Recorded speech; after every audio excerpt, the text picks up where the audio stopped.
kehadirannya. Tadi kita baru saja mendengarkan pembacaan putusan perkara nomor 50 yang diajukan oleh masih RRT waktu itu ya, Roy Rismond Tifa atau Tifa Roy Rismond, dan kita tahu bahwa hasilnya itu dinyatakan tidak dapat diterima. Jadi begini kawan-kawan semua ya. Pertama, saya pribadi karena dinyatakan tidak dapat diterima ya kita ingin mengajukan lagi kalau mungkin sampai kemudian kasus ini disidangkan dengan saksi dan ahli. Itu satu. Yang kedua, sebenarnya kalau kita lihat alasan tidak dapat diterimanya, menurut saya agak terlalu sederhana. Karena satu, hakim tidak bisa menemukan kaitan antara pasal yang dimohonkan dengan kerugian konstitusional pemohon. Ini menurut saya agak aneh. Kan mereka sepatutnya tahu bahwa pasal-pasal yang dimohonkan itu adalah pasal-pasal yang terkait dengan penersangkaan Mas Roy dan Dr. Tifa, ya kan, termasuk Rismond. Jadi kalau mereka mengatakan tidak ada kaitannya, tidak ada hubungannya, saya merasa aneh.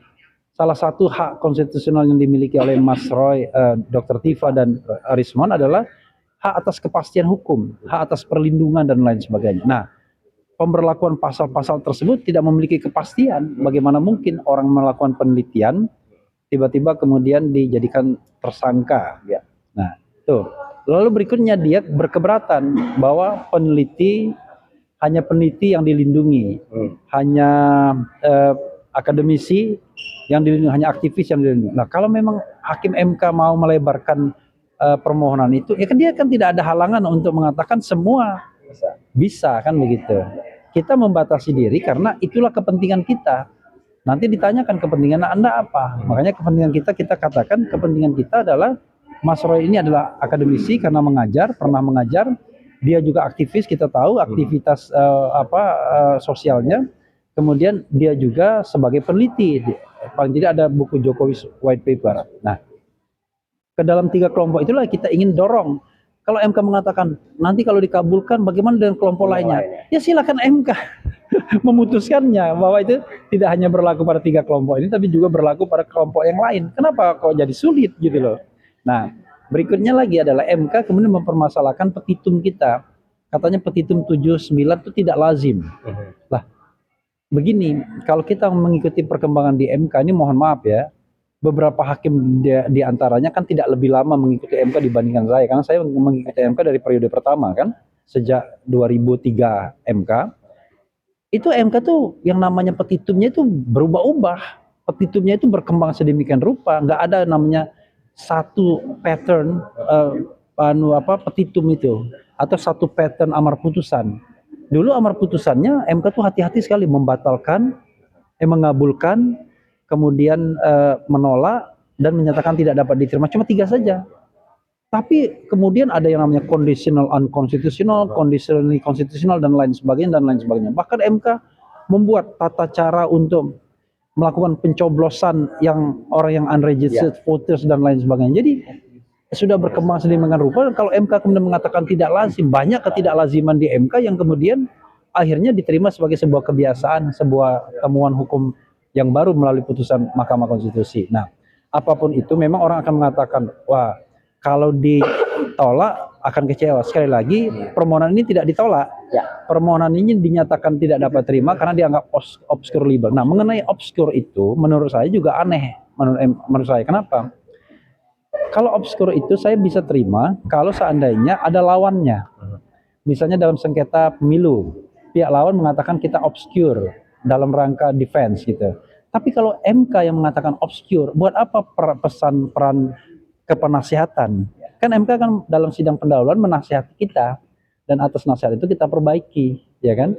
Kalau memang petitumnya obscure, kenapa tidak ada komplain tentang petitum tersebut? Kan aneh kan? Tiba-tiba jadi obscure. Karena itu kita menganggap bahwa tidak ada pattern yang jelas di MK ini, mau-maunya aja. Apalagi kalau kita kaitkan dengan perkara nomor 90 yang Almas Sakit Biru, putusan Gibran. Wah, itu lepas. Nah, itu kok bisa diterima legal standingnya? Padahal di Almas Sakit Biru kita nggak tahu tuh. Dia bilang dia mengagumi Gibran, kemudian dia juga mau jadi calon presiden. Kan dia kan ngarang banget. Dia usianya usianya sendiri waktu itu masih mahasiswa. Lalu kemudian dia diterima legal standing-nya. Nah, ini Mas Roy sudah jelas bahwa pasal-pasal tersebut menersangkakan dia. Kok nggak diterima legal standing-nya? Oke, paham ya?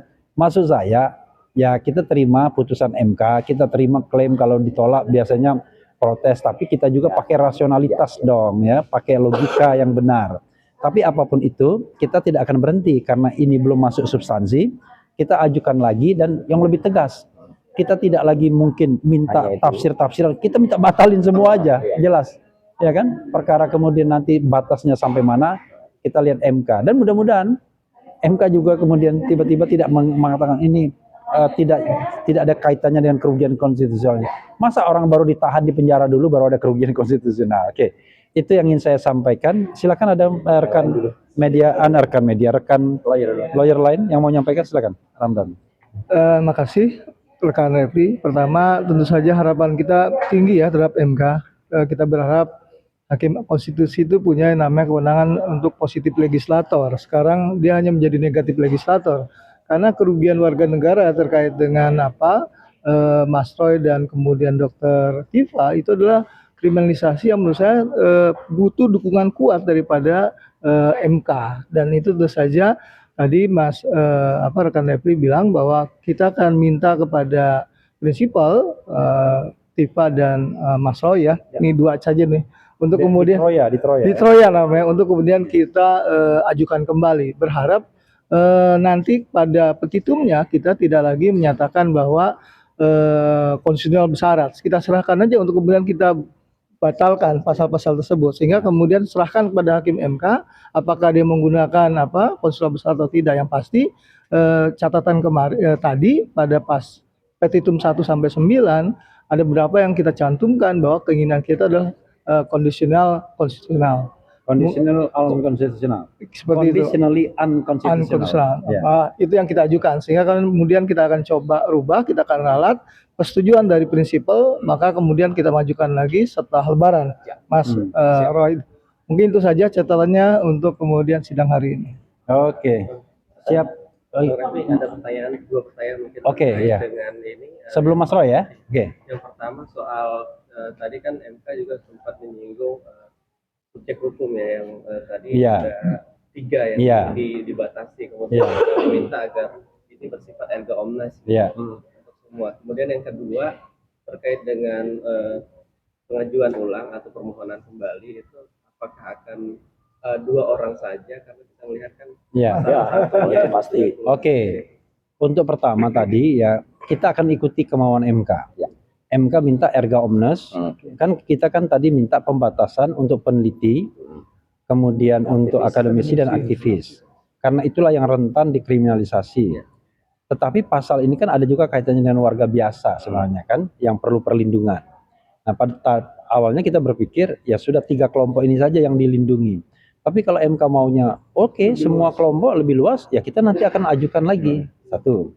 Yang kedua, sejak Rismond mengajukan restoratif justice dan kemudian ke Solo ya dengan pengawalan ketat oleh penyidik gitu, kita sudah memutuskan tidak lagi menjadi kuasa hukum atau penasihat hukum Rismond. Dan kebetulan Mas Roy dan Dr. Tifa sebagai prinsipal itu sudah menarik mandat Bala RRT.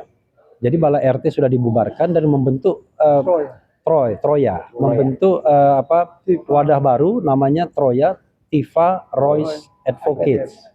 Nah, dengan 2 prinsipal. Jadi kalau kita mau mengajukan lagi, ya tentu kita akan dengan 2 orang ini saja. Tidak mungkin kita mengajukan orang yang katakanlah sudah tidak sejalan. Kami pada waktu itu mengapa mau menjadi lawyernya Rismond, tentu dengan pikiran bahwa apa yang dia katakan itu benar. Kalau di hari ini menyangkalnya berarti kan sudah tidak bisa sejalan dengan kita, karena apa yang dikatakan, apa yang dituliskan sebelum hari Rabu tanggal 11 Maret kemarin itu sejalan dengan apa yang ditulis dan dikatakan oleh Mas Roy dan Dr. Tifa. Karena itulah confirm kan, sama sejalan. Sekarang karena sudah tidak sejalan, ya tentu kita tidak bisa pada perahu yang sama lagi gitu. Anda juga mengatakan kalau alasan dia mengajukan RT tidak ada intervensi dari siapapun, tidak ada ajakan dari siapapun, mungkin dari keinginan pribadi karena selama ini dia sudah salah menganalisis Nanti lah. Ya, itu tanyakan lagi kepada Rismon ya. Kita kan itu kan sesuatu di dalam dirinya yang kita tidak tahu. Tapi yang one thing for sure ya, memang dia tidak ngomong ini kepada kami ya. Nah, itu yang paling penting. Jadi memang ketika dia mengajukan RJ dan heboh, kita pun baru tahu dari pemberitaan media dari CNN pada waktu itu pada ya sekitar pukul 4 hari Rabu ya kan. 4 sore ya. Jadi kita sama sekali tidak tahu. Satu-satunya yang tahu barangkali ya satu orang namanya Jahmada Girsang yang memang mendampingi dia dan baik ke Polda Metro Jaya maupun ke Solo. Kalau kita sama sekali tidak tahu. Jadi motifnya apa tentu Rismon sendiri yang tahu, tetapi kita hanya bisa mengira-ngira. Makanya kita bertanya bentuknya, apakah dia dengan kehendak bebas ataukah dia karena berada dalam tekanan. Itu aja. Ya, dan kami tidak memiliki jawaban final karena yang bisa kita lakukan adalah bukan menjawab tapi menganalisis.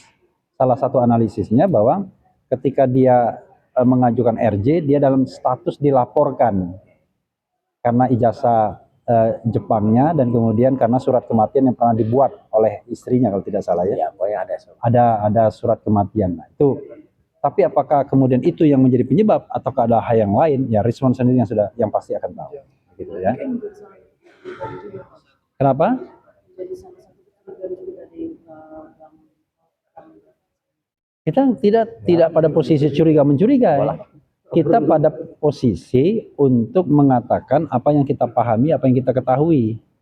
Tetapi apakah itu kesimpulannya? Maka kita kembalikan kepada pertanyaan juga. Apakah dia mengajukan RJ karena kehendak bebas ataukah karena dia ditekan oleh pihak-pihak lain gitu ya. Oke, itu sama pertanyaannya, tetapi karena sudah tidak sejalan lagi dengan kita, karena RJ itu kan kita udah bilang kalau prinsipal kita mengajukan RJ dalam hal ini minta maaf ya kita mundur, dan itu kita mundur dari Rismon tetapi tetap bersama Mas Roy dan Dr. Tifa gitu ya. Oke. Dikit dari saya. Hah? Laporkan kalau dia mengonten bohongan publik. Kita tidak ingin membahasnya dulu ya, jangan dipancing-pancing ya kan. Ya. Jadi yang jelas satu hal yang paling kami pahami adalah bahwa apa yang dikatakan Rismon, apa yang dituliskan Rismon sebelum tanggal 11 Maret 2025 menurut keyakinan kami benar. Ya.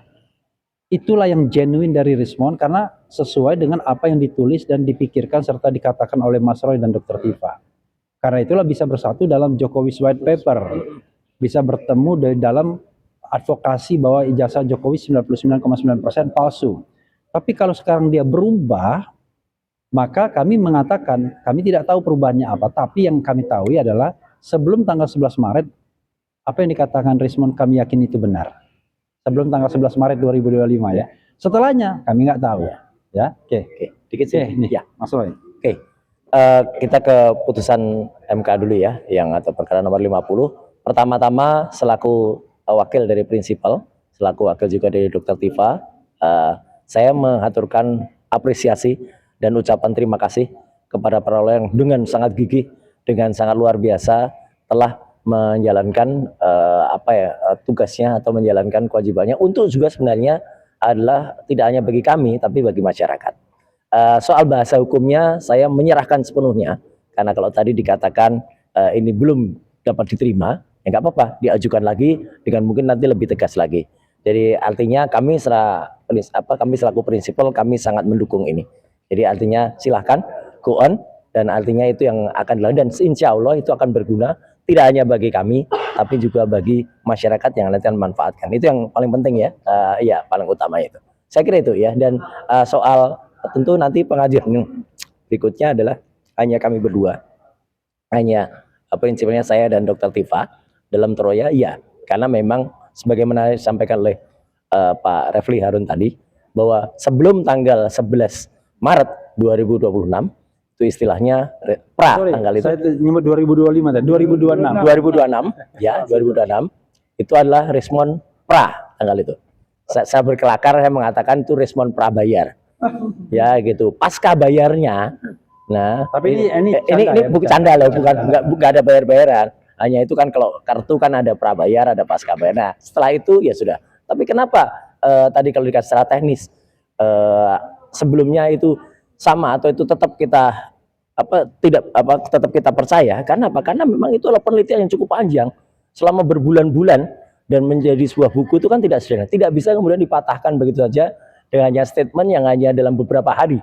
Saya katakan beberapa hari ya, karena sebenarnya kalau dia katakan dalam tempo 2 bulan segala itu enggak lah, 2 bulan dia masih sibuk untuk mengedarkan buku Gibran Endgame ya.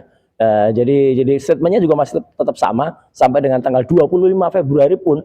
Jadi hanya seminggu lebih. 26 Februari. 26 Februari masih nge-tweet juga dia, masih melakukan posting terhadap legalisasi ijazah yang kemudian dia komentari yang tahun 2005. Bahkan 3 Maret juga masih sama waktu Nah, ketemu itu. Gus Nur. Iya, waktu ketemu Gus Dur. Jadi kalau ada teman-teman ini, sebelum ditanya, kalau ada teman-teman yang kemudian mempertanyakan, oh jadi bukunya salah, buku tidak salah.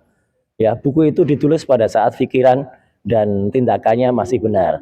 Ya gitu. Kalau mau mengkoreksi ya silahkan. Sikap kami, wah iya, iya. Dan apakah sikap selaku prinsipal kita kemudian sedih? Enggak, sikap saya tertawa aja. Ini gambarnya tertawa aja nih ya.